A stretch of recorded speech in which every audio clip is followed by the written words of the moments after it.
ते असं कळतं की बुलढाण्यामध्ये संजय गायकवाड यांनी कार्यक्रम घेतला आणि त्या कार्यक्रमामध्ये पोस्टर जे आहे ते फक्त स्वतःचे आणि स्वतःच्या मुलाचे लावले.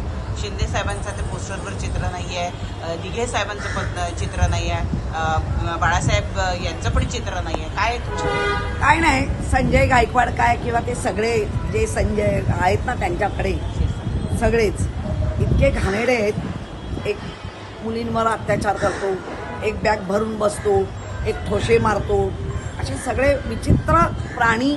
बरं झालं आमच्याकडच्या घाणी तिकडे गेल्या. आणि आता शिंदे साहेबांना हे आवरणं कठीण आहे, ह्यांना आवरणं कठीण आहे. त्यांनी दाखवून दिलं ना बाळासाहेब आमचा बाप आहे, ना आनंद दिघे आमचे बाप आहेत, ना शिंदे साहेब तर अजिबात बाप नाही.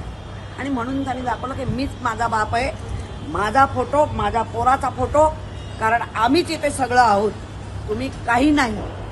आमच्या बाळासाहेबांना तुम्ही घेऊच नका, तुमची लायकीच नाही. पण तुम्ही जे दाखवत होता ते मात्र आता शिंदेना भारी पडतंय, एवढं मात्र नक्की. ते कबूतरखान्यांचा विषय सध्या गाजतोय. मराठी एकीकरण समिती जे आहे तिनं आंदोलनाची हाक दिलेली आहे आणि जैन मुनींचं जे वक्तव्य आहे काल त्यांनी केलेलं की गरज पडली तर आम्ही शस्त्र सुद्धा हातात घेऊ, अत्यंत खेदजनक असं आहे वक्तव्य आहे. आणि त्याचबरोबर आम्ही कोर्टाचे आदेश मानत नाही, आमच्या धर्माच्या वरती कोर्ट पण नाही, अशा पद्धतीचं वक्तव्य त्यांनी केलेलं आहे. मुळामध्ये जैन जे गुरु आहेत, जैन धर्माचे जे गुरु आहेत ते सगळे जरा वयाने लहान आहेत. वयाने लहान असल्यामुळे जी एक जरी गुरु म्हणून घेतलं तरी ती एक समज लागते, जी सामाजिक समज ती या गुरूंमध्ये कुठेही दिसत नाही. दुसरी गोष्ट, जे कबूतर हा पक्षी आहे हा तुम्ही काय तुमच्या नावावर करून घेतला काय?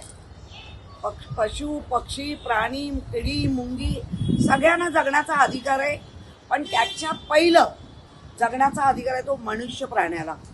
मनुष्याचं जीवन जर धोक्यात येत असेल तर ह्या गोष्टी घडता कामा नये.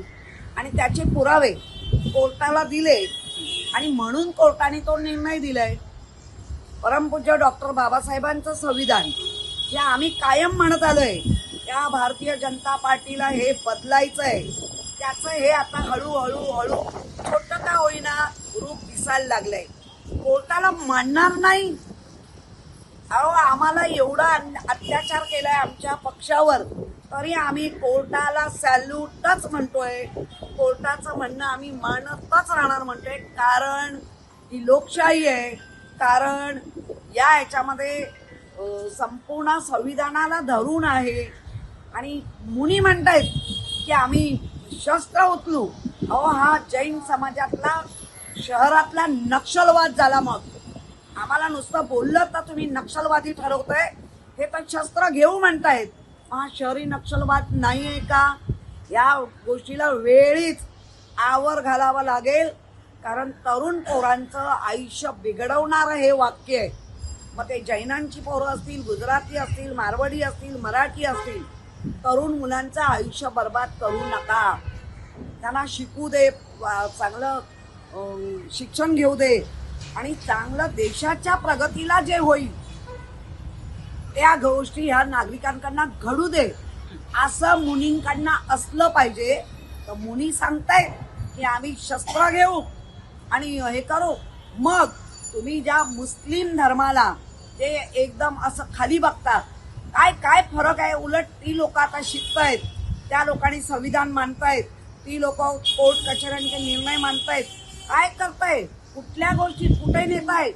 एका कबुतरासाठी आम्ही सांगतोय ना, लोढा साहेबांकडे खूप जागा आहेत, चांगली 10 एकराची जागा बंदिस्त करा, जिथे मनुष्याचं जाणं येणं नसेल, आणि तिथे किती पाहिजे तेवढे दाणे टाका आणि वाचवा, हरकत नाही. पण अशा पद्धतीने शस्त्र हातात घेऊ तर आम्हाला पण तुमच्याकडे बघावं लागेल.